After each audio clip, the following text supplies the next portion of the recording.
Hello everyone, this side Manish Sachdeva. Today our next topic of digital electronics is priority encoder. Last time we have discussed the introduction of encoders and the types of encoders. Last time हमने ये पढ़ लिया था कि encoder क्या होता है, how इसका काम क्या है. Basically देखो encoder में जो code word है that basically belongs to the performance of this encoder. Code का मतलब एक कोड से किसी दूसरे कोड में हम कन्वर्ट करेंगे जिस डिवाइस को लेके, that is called an encoder.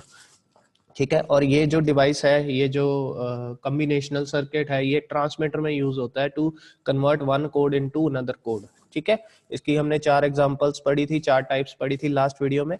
Priority encoder, decimal to BCD encoder, octal to binary encoder and hexadecimal to binary encoder.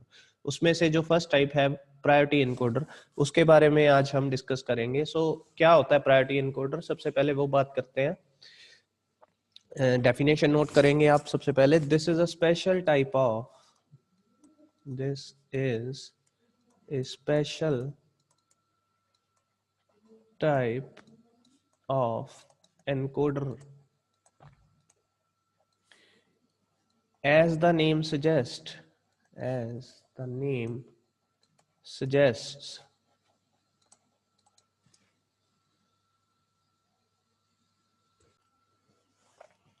as the name suggests, the priority encoder is used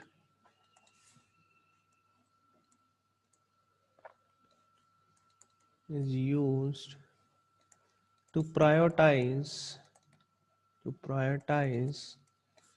the inputs from lowest to highest level.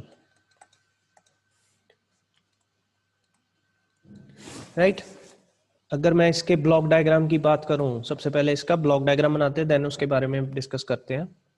Priority encoder में क्या करेंगे हम, इसके नाम में दिया हुआ है ये प्रायोरिटी सिलेक्ट करता है इनपुट्स की, और ये क्यों यूज होता है वो बाद में बात करेंगे. अभी आप यहाँ पे प्रायोरिटी इनकोडर लिखेंगे.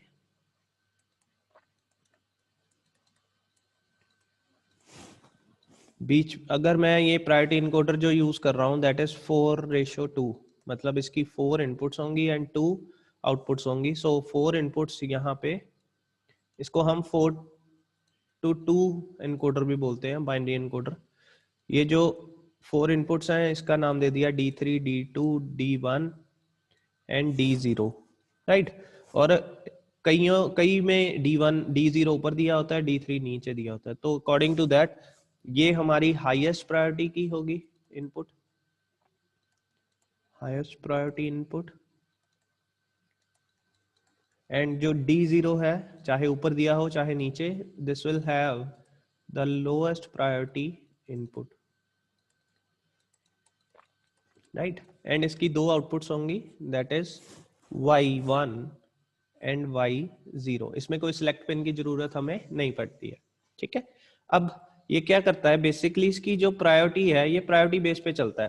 फॉर एग्जांपल हम यहाँ पे कोई इनपुट देंगे, कोई भी कॉम्बिनेशन देंगे इन चार बिट्स को. जैसे मैं मान लो यहाँ पे दे रहा हूँ 0 D3 को, D2 को भी 0, D1 को 1 एंड D0 को 1.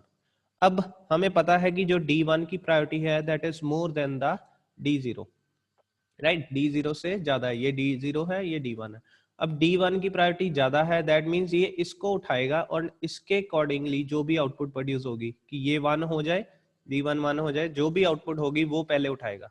ठीक है, अगर ये वाली 1 कर दे और बाकी जो मर्जी नीचे जो मर्जी हो जाए, मतलब D2 को 1 कर दे एंड D1 D0 जो मर्जी हो जाए, उस टाइम पे ये D2 को ही रिसीव करेगा और D2 के अकॉर्डिंगली जो आउटपुट आएगी इस एनकोडर की आउटपुट पे, वो हमें शो कर देगा. So this is all about priority.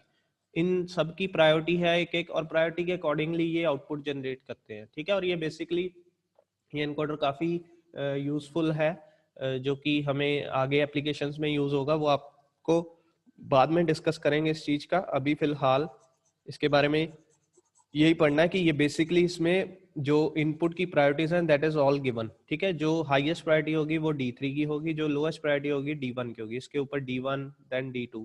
ठीक है, अब इसके बारे में जो लिखना है वो क्या है, वो लाइंस नोट करते हैं यहाँ पे जी। The priorities are given to the input lines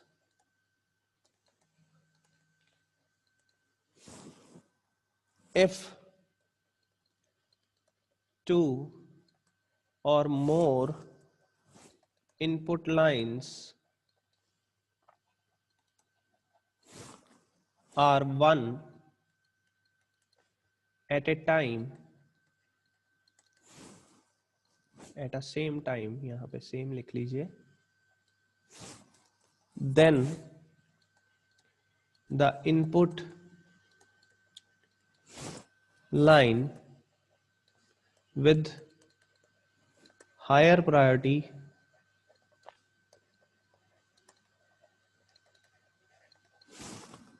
will be considered। ये इसका बेसिक फंक्शन है। मतलब प्रायोरिटी एनकोडर का जो मेन काम है वो यही है कि अगर सेम टाइम पे more than one input lines है, अगर सेम टाइम पे वन आ जाए एक इनपुट्स पे, ठीक है, मतलब एक से ज्यादा इनपुट्स पे वन आ जाए, तो कौन सी कंसीडर की जाएगी, जिसकी प्रायोरिटी हायर होगी उस टाइम पे। ठीक है जी। तो दिस इज बेसिकली वेरी, यहाँ पे आगे चलते हैं हम।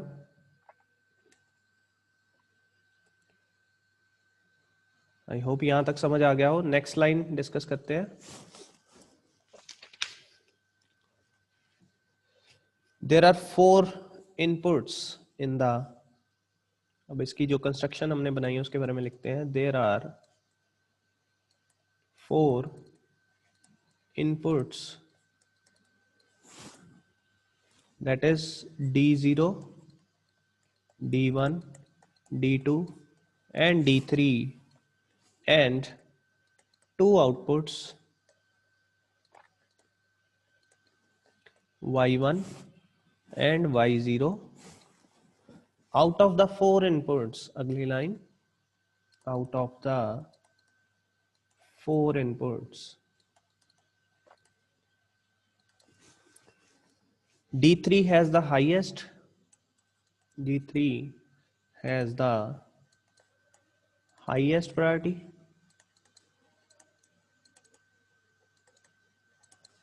and D0 has the lowest priority।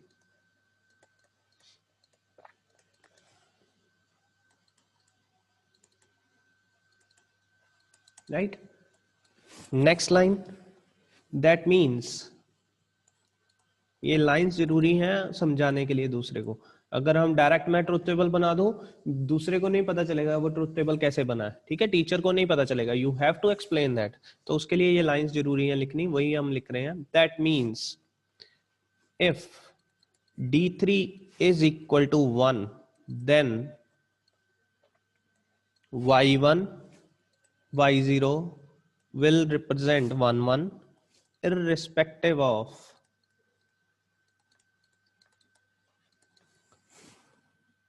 the other inputs। ये लाइन को हम ट्रुथ टेबल के जरिए समझाता हूं मैं आपको। सबसे पहले हम ट्रुथ टेबल बनाएंगे इसका। तो ट्रुथ टेबल बनाने के लिए उसके सामने ही, यहाँ पे मैं इसके सामने ट्रुथ टेबल बना रहा हूं।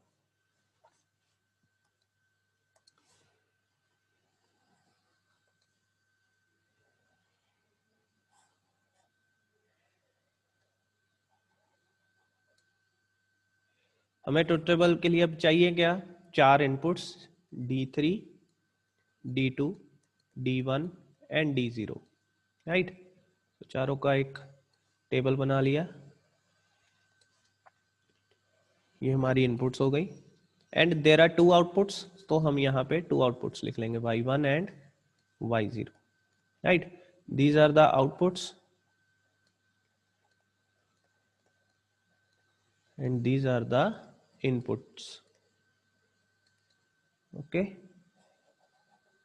next, अब अगर मैं यहां पे सबसे पहले 0 0 0 0 चारों को 0 0 दे दूं, चारों इनपुट्स को अगर 0 0 0 0 दे दूं, तो उस टाइम पे मेरी जो आउटपुट आएगी दैट इज डोंट केयर, कुछ भी आ सकती है। ठीक है, बिकॉज कोई भी रैंडम वो आउटपुट जो है वो उठा सकता है। बट अगर ये 0, D2 0, D1 0, D0 को 1 कर दो, दैट मीन्स इसको 1 किया, इसकी प्रायोरिटी सबसे लोएस्ट है। अब यही 1 किया तो आउटपुट हमें मिलेगी 0 0। ठीक है, अब बेसिकली ये 0 0 को रिप्रेजेंट करेगी, मतलब कोई आउटपुट नहीं आएगी उस टाइम पे, 0 0 मिलेगी हमें जब D0 को हम 1 करेंगे। अब अगले केस में D3 0 है, D2 0 है, अगर D1 को 1 कर दूं एंड D0 कुछ भी हो, चाहे 0 और 1, उसको हम बोलते हैं don't care condition. X is don't care condition. Don't care का मतलब कि it can be 1, it can be 0, कोई इफेक्ट नहीं पड़ेगा। ठीक है, अब अगर D1 को 1 कर दिया, D0 कुछ भी हो, हमारी जो आउटपुट आएगी वो आएगी 0, Y1 पे 0, Y0 पे 1। ठीक है, नेक्स्ट केस में अगर ये D3 0 है, D2 1 कर दूं और D1 को डोंट केयर और D0 को डोंट केयर कर दूं, मतलब अब हाई प्रायोरिटी D2 की है, D1 उसकी लोअर प्रायोरिटी जो है वो कुछ भी कर दे, आउटपुट हमेशा आएगी Y1 पे 1, Y0 पे 0। ठीक है, एंड अगर मैं D3 को 1 कर दूं और D2, D1, D0 कुछ भी हो, it can be 1, it can be 0, कुछ भी हो, उस टाइम पे मेरी जो बाहर दो आउटपुट्स आएंगी दैट इज 1, Y1 पे 1, Y0 पे 1। ठीक है, तो ये इसका ट्रुथ टेबल है, राइट। अब ये ट्रुथ टेबल बेसिकली हम एज इट इज इसको यहां पे लिख लेंगे कि that is the truth table of priority encoder, right.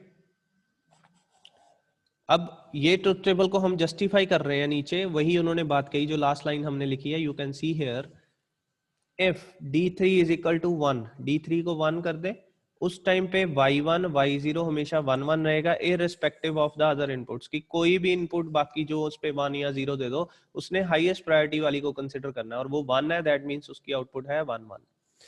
ठीक है, तो ये चीज हमने प्रायोरिटी इनकोडर में हमें मिलेगी। ठीक है, कोई भी हायर प्रायोरिटी की, ऐसे ही नीचे अगर मैं सिमिलरली यहाँ पे लिखूं, सिमिलरली एक लाइन ऐड करनी है यहाँ पे, similarly if D3 is equal to 0, if D3 is equal to 0 and D2 is equal to 1, then Y1 Y0 will represent 1 0 irrespective of other inputs। ठीक है, मतलब क्या है कि जिसकी हायर प्रायोरिटी है, अगर वो 1 हो गई तो नीचे वाली प्रायोरिटी को कंसिडर नहीं किया जाएगा, उसके अकॉर्डिंगली आउटपुट मिलेगी, जिसके जो हमारी आउटपुट जो है वो सॉरी इनपुट जो है वो 1 दी हुई है जिसको। अब हमारा नेक्स्ट काम है के मैप बनाना। हमारा ट्रुथ टेबल हो गया, हमारा ब्लॉक डायग्राम हो गया, डेफिनेशन होगी, अब हमारा काम है इसको के मैप के जरिए रिप्रेजेंट करना। अब के मैप बनाने के लिए हमें दो के मैप्स चाहिए, y1 के लिए एंड y0 के लिए। सबसे पहले y1 का के मैप बनाएंगे। हमारे पास इनपुट्स कितनी है, we know that D0, D1, D2 and D3 चार इनपुट्स हैं, तो चार का के मैप बनेगा। चार के मैप मतलब चार वेरिएबल का के मैप क्या बनेगा, 16 ब्लॉक्स का। अब 16 ब्लॉक्स का के मैप हम यहाँ पे बनाएंगे।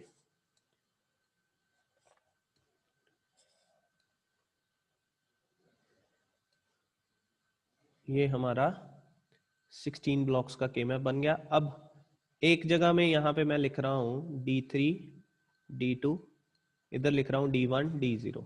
ठीक है, चार कॉम्बिनेशन हो गए। यहाँ पे 0 0, 0 1, 1 1, 1 0, सेम एज इट इज 0 0, 0 1, 1 1, 1 0। अब हमारा काम है according to the truth table, truth table अपनी कॉपी पे जो लिखा है वो सामने ले आए, उसके अकॉर्डिंगली ही हम इसको फिल करेंगे। हमने क्या करना है,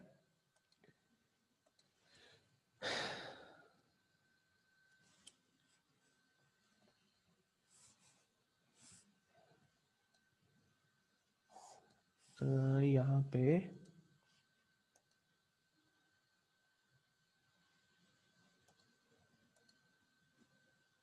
कहाँ गया,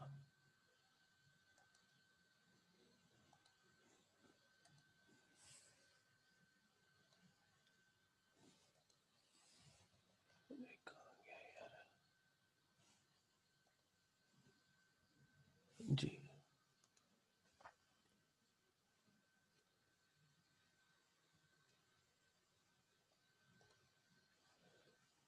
जरूर। अब मैं नीचे एक ट्रुथ टेबल दोबारा बनाना पड़ेगा मुझे इसको दिखाने के लिए। हमने यहाँ पे ये भरी थी D3, D2, D1, D0 and यहाँ पे था Y1, Y0। जब ये D0 ये सारी 0 0 थी तब ये डोंट केयर, ठीक है। जब ये 0 0 0 1 थी, D1 1 थी, मतलब D0 1 थी उस टाइम पे जो आउटपुट थी 0 0। जब ये हमारा D1 1 था, D0 डोंट केयर था उस टाइम पे 0 1। जब D2 1 था बाकी डोंट केयर थी उस टाइम पे 1 0। एंड एट लास्ट D3 1 था बाकी डोंट केयर थी उस टाइम पे Y1 1 था, Y0 भी 1 था, ठीक है। तो इसके अकॉर्डिंगली के मैं बना रहे हैं। सबसे पहले देखो ये कंडीशन है सारे 0 हैं उस टाइम पे, हम Y1 के लिए बना रहे हैं ना, तो Y1 को कंसिडर करेंगे इस टाइम पे सिर्फ। जब ये सारी 0 थी इनपुट उस टाइम पे Y1 था क्रॉस डोंट केयर, तो हम 0 0 0 0 पे यहाँ पे क्रॉस लगा रहे हैं, मतलब ये हम कंसिडर करेंगे एज अ एक्स, ठीक है। एक्स को हम 1 भी मान सकते हैं, एक्स को 0 भी मान सकते हैं। नेक्स्ट, जब हमारा D0 1 था, अब D0 यहाँ पे देखो कहाँ मानना है, D0 ये रहा, मतलब ये वाला एक यहाँ मानना है एक यहाँ मानना है, राइट। D0 को 1 हम कहाँ पे देख रहे हैं, उस टाइम पे हमारी जो यहाँ पे आउटपुट आएगी दैट इज 0, यहाँ पे 0, बिकॉज यहाँ पे Y2 उस टाइम पे 0 है, सॉरी Y1 हमारा यहाँ पे 0 है और Y1 के लिए बना रहे हैं हम, ठीक है। कब, जब D0 1 था, ठीक है। अब नेक्स्ट केस में D1 1 है और D0 कुछ भी है, मतलब D1 1 हमने ढूंढना है कहाँ कहाँ पे है। अब D1 ये रहा, D1 मतलब ये रहा, 1 देखना है कहाँ पे, एक यहाँ 1 है एक यहाँ 1 है, इन दो केस में 1 है, ठीक है। इस केस में 1 है तो हमारा जो उस टाइम पे Y1 है वो अगेन 0 शो कर रहा है, मतलब इन दोनों केस में अगेन 0 शो कर रहा है, तो यहाँ पे 0 पुट कर दिया हमने, ठीक है। नेक्स्ट आगे चलते हैं D2 केस में। D2 में जब 1 है, D2 देखो कहाँ पे 1 है, ये D2 है, एक ये रहा 1 एक ये रहा 1। उस टाइम पे D1 और D0 कुछ भी हो, मतलब it can be 1 it can be 0। जहां पे D2 1 है हमारी आउटपुट क्या आएगी, Y1 हमेशा 1 आएगी। दैट मीन्स इन दो केस में यहाँ भी 1, यहाँ भी 1, यहाँ भी 1, यहाँ भी 1। जहां पे D2 1 है वहां पे हम Y1 को 1 पुट कर रहे हैं, ठीक है। ये हो गया। नेक्स्ट हम पढ़ते हैं जब हमारा D3 1 है। अब D3 1 है बाकी कुछ भी हो तो क्या होगा, अब D3 देखो कहाँ कहाँ पे 1 है, ये रहा D3, D3 1 है, मतलब ये D3 1 है, यहाँ पे D3 1 है। उस टाइम पे हम अगेन Y1 1 शो कर रहा है, तो यहाँ तो ऑलरेडी 1 दिया है तो यहाँ फिल करने की जरूरत नहीं है, ओवरलैप नहीं कर सकते हम, यहाँ पे 1 पुट कर देंगे, ठीक है। ये हो गया हमारा Y1 के लिए 1 1 1 1 पुट कर दिया। अब हमारा नेक्स्ट काम है इसकी ग्रुपिंग करना। अब जब ग्रुपिंग करेंगे तो हम ग्रुपिंग या तो ऑक्टेट में करते हैं, मतलब 8 का ग्रुप बनेगा, या क्वाड का बनेगा 4 का, या पेयर बनेगा 2 का। अगर कुछ भी नहीं बना तो हम सिंगल इंडिविजुअल रखेंगे जो कि 1 का एक अलग ही ग्रुप बनेगा। बट अगर यहाँ पे एडजेसेंट देखूं मैं, ये 8 का एक ग्रुप बन रहा है, ठीक है। तो ये एक ग्रुप हो गया हमारा 1। नेक्स्ट अगर एक और देखूं तो ये एक पेयर ऑक्टेट बन रहा है, ये 8 का, ये एडजेसेंट है सारे 8 के 8, तो यहां पे मैं लिख सकता हूं ग्रुप 2, राइट। अब 2 ग्रुप्स बन गए, हम बाकी ग्रुप्स को नहीं डिस्कस करेंगे क्योंकि ये सबसे बड़े ग्रुप 2 ही बने हैं। तो इसके अकॉर्डिंगली जो एक्सप्रेशन बनेगा, अगर मैं इस ग्रुप को देखूं जी, अगर मैं इस ग्रुप 1 को देखूं उस टाइम पे जो मेरी आउटपुट आएगी इस ग्रुप के अकॉर्डिंगली सिर्फ D2 कॉमन है, बाकी सारा कुछ चेंज हो रहा है, D1 भी चेंज हो रहा है, ये चारों ऑप्शंस में, ये सारी में D1 और D0 चेंज हो रहा है, यहाँ पे सिर्फ D2 कॉमन है, D3 भी चेंज हो रहा है। तो इस ग्रुप के अकॉर्डिंगली हमारी जो आउटपुट आएगी दैट इज D3, इस ग्रुप के अकॉर्डिंगली, सॉरी D2। अब इस ग्रुप के इस ऑक्टेट का हम देखेंगे एक्सप्रेशन, वो क्या आएगा, यहाँ पे D3 कॉमन है, तो D3 कॉमन है सिर्फ, तो यहाँ D3 लिख दिया। दैट मीन्स हमारी जो टोटल आउटपुट आएगी Y1 की वो आएगी D3 प्लस D2। तो ये हमारा एक एक्सप्रेशन हो गया, राइट। अब हमारा काम है नेक्स्ट एक्सप्रेशन ढूंढना, मतलब नेक्स्ट के मैप बनाना फॉर, यहाँ पे मैं इसको यहीं पे बना लूंगा या यहाँ नीचे हम बना सकते हैं, हमें साथ साथ में वो चाहिए। सबसे पहले क्या करेंगे, y0 के लिए अब के मैप बनाना है, तो हम यहां से 16 ब्लॉक्स का के मैप बनाएंगे।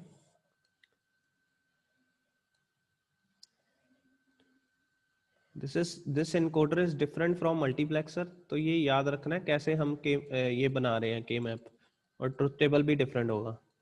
तो के मैप सबसे पहले डिजाइन कर लेंगे, वो सारा स्टैंडर्डाइज है। उसके बाद हम ट्रुथ टेबल को देखेंगे। ट्रुथ टेबल में अगेन अब हमने y0 को कंसिडर करना है, दिस के map is for y3, right. जब हम चारों 0 0 0 0 देंगे इनपुट पे, उस टाइम पे y0 क्रॉस है, दैट टाइम ये x है, ठीक है। यहाँ पे देखिए d3 d2 d1 d0 cross है, ठीक है। ये हो गया। नेक्स्ट हम बात करेंगे, यहाँ पे देखिए ये y0 को कंसिडर करना है अगेन। जब d0 को 1 कर दें, d0 1 देखो यहाँ पे कहाँ है, एक यहाँ है d0, एक यहाँ पे 1 है, उस टाइम पे हमारी जो y0 है दैट इज 0, दैट मीन्स यहाँ भी 0 यहाँ भी 0 होगी, ठीक है। ये आ रहा है, हाँ जी। अब नेक्स्ट अगले केस में देखें हम, अगर मेरा ये D1 1 है, D1 1 कहाँ है देखो, एक तो यहां है, दूसरा यहां है, उस टाइम पे मेरी y0 1 हो गई, दैट मीन्स अब मैं यहां पे 1 लिख सकूंगा, क्योंकि प्रायोरिटी के साथ चल रहे हैं हम। प्रायोरिटी में क्या होगा,